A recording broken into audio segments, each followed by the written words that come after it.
Je crois que j'ai exactement la même couchette qu'il y a 3 ans. La numéro 2 en haut. Smile. Cheers. It's a video. Yep. Video.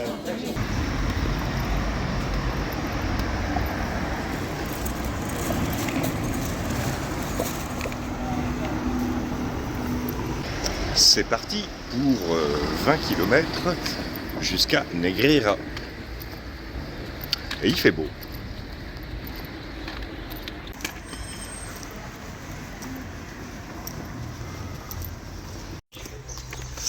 Hier soir, on a fêté notre arrivée à Compostelle avec Gabriel et Marco, forcément, et avec un couple de Hollandais, Sylvia et Marco, Oli, une dame du Liechtenstein, Gabriel, l'autre Gabriel, l'anglais, dont c'était l'anniversaire avant-hier.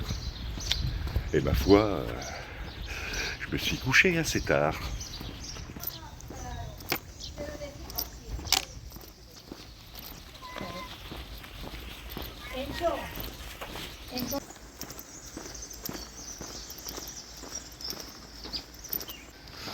Mais bon, le réveil n'a pas été trop dur.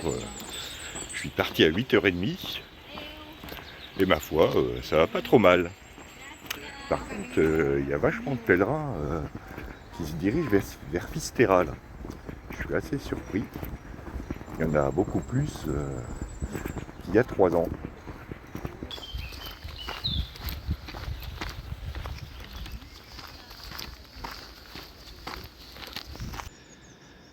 Voilà, là-bas, la cathédrale de Saint-Jacques de Compostelle.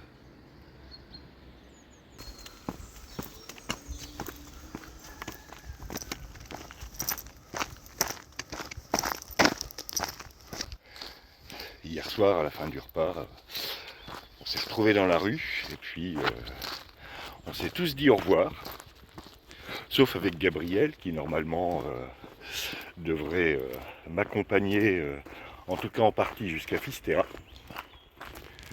Et donc c'est toujours un peu triste, mais bon, ça fait partie des choses de la vie.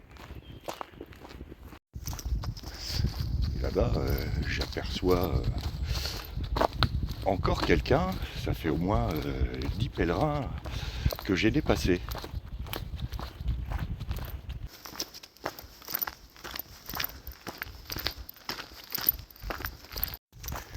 Ce qui veut dire que tout à l'heure, à la pause second petit déjeuner, il va falloir que je passe quelques coups de fil pour réserver les lits, parce que bon, d'habitude jusqu'à Fisterra, c'est pas nécessaire. Mais là, je me demande si ça va pas l'être.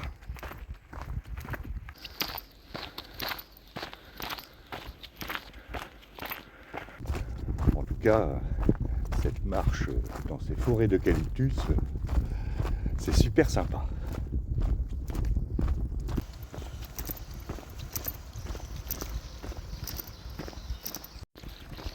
Le gang des valises à roulettes, le retour.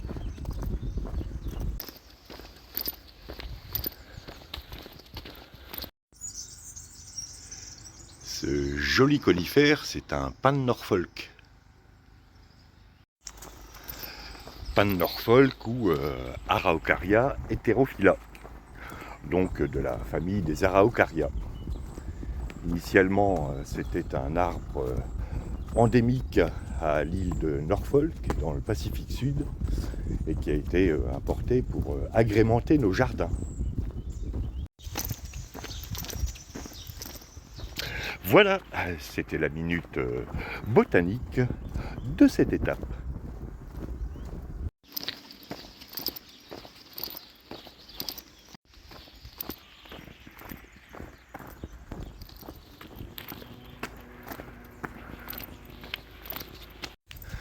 Et encore deux, et encore deux, encore devant. Je crois que je suis tombé sur un train de pèlerin. Ou alors, c'est tout simplement que ce tronçon-là a de plus en plus de succès. Ce que je comprends d'ailleurs.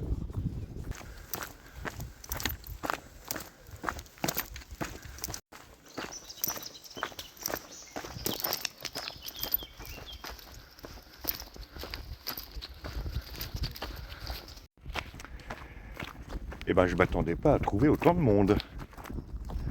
Ou alors c'est l'heure de pointe.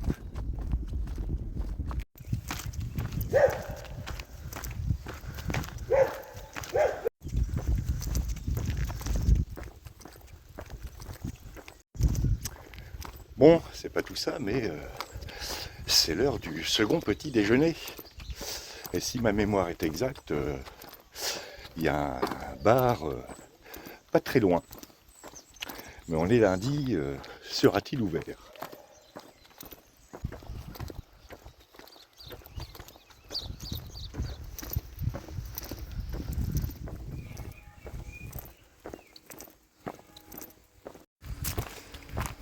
Bon, après avoir passé un autre train de pèlerin, il est peut-être temps que je vous parle des Wisigoths. Mais après le second petit déjeuner.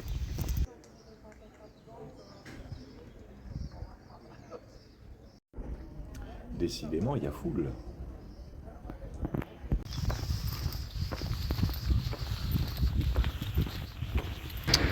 Bien, après cette pause second petit déjeuner, il est temps de repartir. Il me reste 12 km à faire. La pause s'est un petit peu prolongée parce que devant l'afflux de pèlerins auquel je ne m'attendais pas, j'ai dû procéder à quelques réservations dans les albergues et changer l'étape avant Muxia, qui va être plus longue, si bien que l'étape de Quintans du coup à Muxia va être plus courte.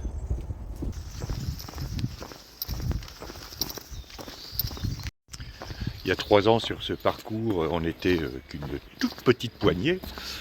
Là, ça fait au moins 30 ou 40 pèlerins que je dépasse et qui me redépassent quand je suis au bar, forcément.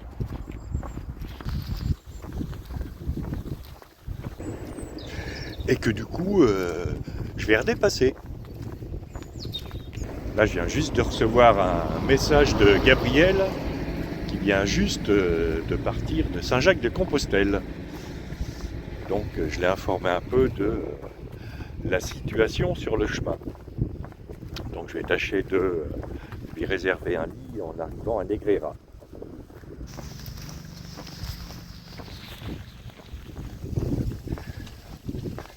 Et il y en a devant qui rushent. Bien, c'est pas tout ça, mais si on reparlait de nos Wisigoths.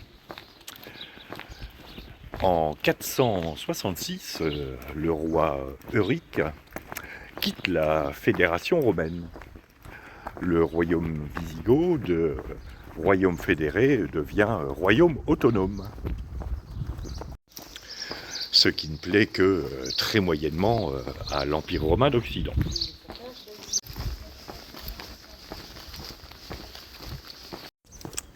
Sauf qu'à cette époque, l'Empire romain d'Occident n'est plus que l'ombre de lui-même.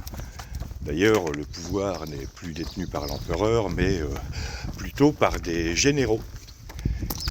Ces généraux sont le plus souvent d'origine germanique, et ils ne portent pas le titre d'empereur, mais de patrice.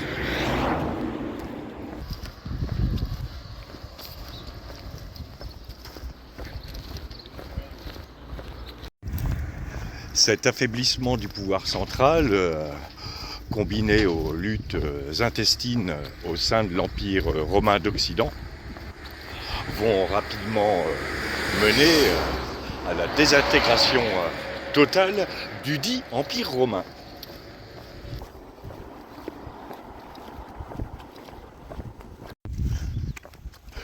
Revenons à notre roi Euric en 468. Il convoque son conseiller Ericsson parce qu'il a dans l'idée d'aller faire un petit tour du côté de la Galice.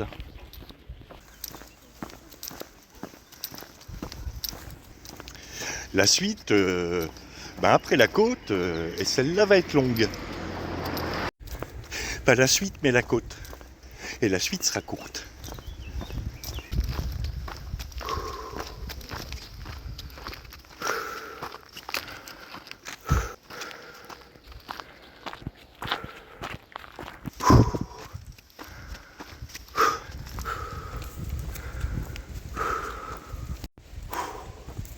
J'avais oublié qu'elle était aussi longue.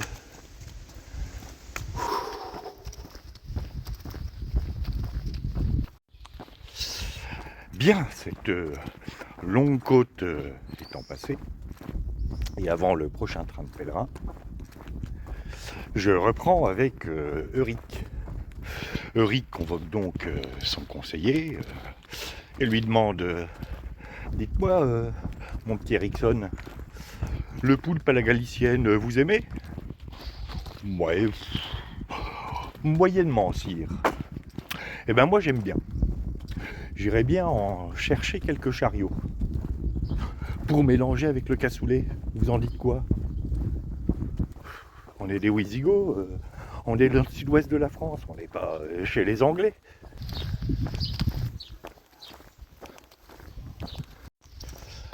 Et c'est ainsi qu'en 468, Euric et ses troupes partent agrandir le territoire des Wisigoths aux dépens du royaume des Suèves qui occupe un gros quart nord-ouest de l'Hispanie, là où je me trouve.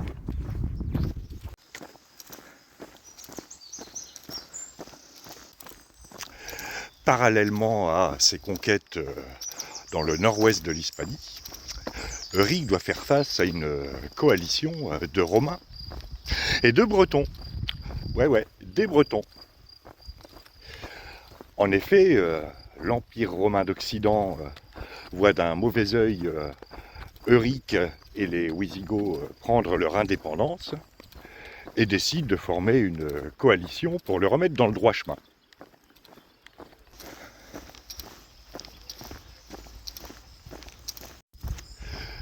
Quand je parle de Bretons, on ne sait toujours pas si ce sont des Bretons de Bretagne ou des Bretons d'Angleterre, enfin des Anglais quoi. Ces Bretons sont menés par un dénommé Riotamus, avec un nom pareil qui ne doit pas être natif de Saint-Brieuc.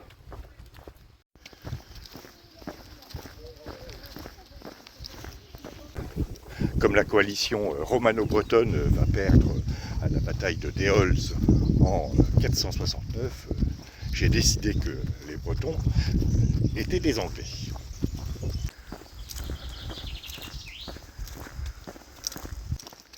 En 469, à Déols, du côté de Châteauroux, nous avons d'un côté tapas et cassoulet, et de l'autre, ragoût de tétine de truie farcie et mouton à la menthe. Ah ben j'ai quand même réussi à le dire.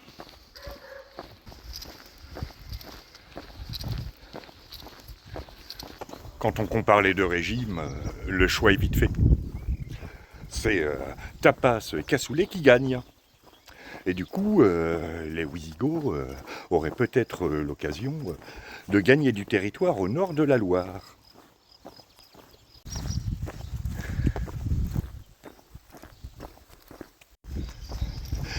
Mais au nord de la Loire, il y a Childéric et ses Francs, toujours fédérés aux Romains. Les Wisigoths sont donc contenus au sud de la Loire.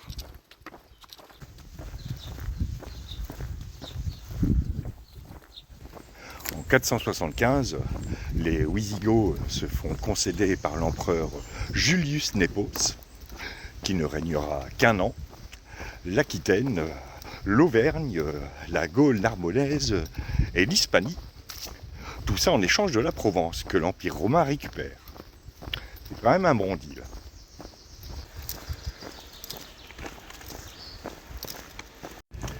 Ce traité entre les Wisigoths et l'Empire romain est qualifié par l'évêque de Clermont, Sidoine, de traité honteux. Bon écoute Sidoine, contente-toi de remplacer les hosties par des tranches de saucisson, et on ira peut-être à la messe. Et je vais arriver au Ponte Massera, qui est le point le plus bas de cette étape, ce qui veut dire qu'après je devrais remonter.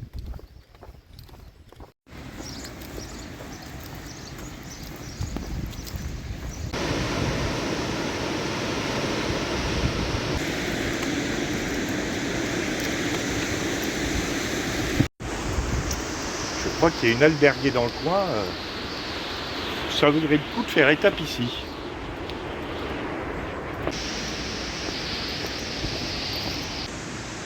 Alors la tradition raconte qu'il y a eu au bord de ce rio une intervention divine pour protéger les fidèles de l'apôtre Saint Jacques contre les soldats romains.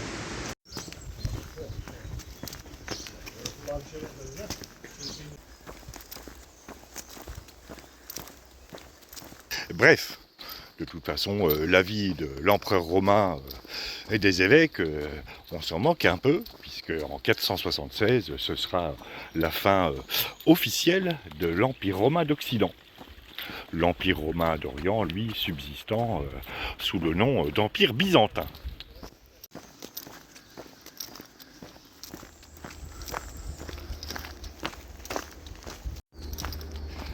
Après la chute de l'Empire romain d'Occident, ce dernier sera divisé en de multiples petits royaumes. Le nord de l'Italie est conquise par les Ostrogoths de Théodoric. Les Burgondes, à l'est du Rhône, fondent un royaume qui ira jusqu'aux rives de la Méditerranée. Et au nord des Wisigoths, qui sont toujours dans un gros quart sud-ouest de la France, y compris l'Auvergne et ses saucissons, eh bien au nord des Wisigoths, il y a les Francs qui se regroupent autour de Clovis.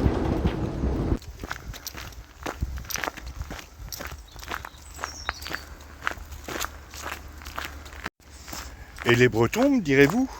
Eh bien, pas les Bretons de Bretagne, mais les grands Bretons voient arriver les Angles et les Saxons.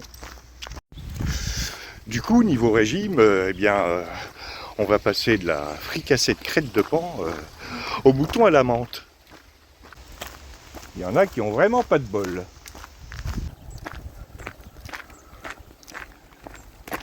Bref, au tournant entre le 5e et le 6e siècle, la situation se présente comme je viens de la décrire, avec force détail et la plus grande clarté. Eh ben, il y en a qui doutent de rien.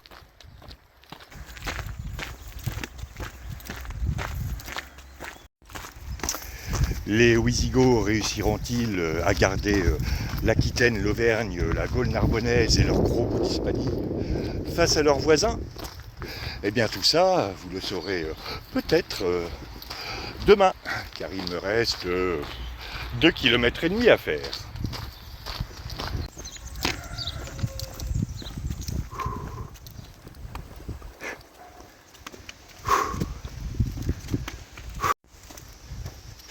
Le raidillon de fin d'étape, comme d'hab. Je me souviens, la dernière fois, je m'étais pris une grosse averse ici. Voilà, j'arrive à Negreira. Alors, il ne me reste plus qu'à trouver l'albergue San José, qui, si j'en crois ce panneau, est à 250 mètres.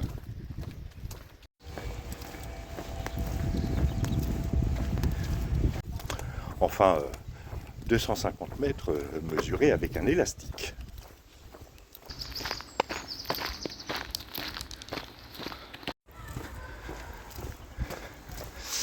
Et voilà.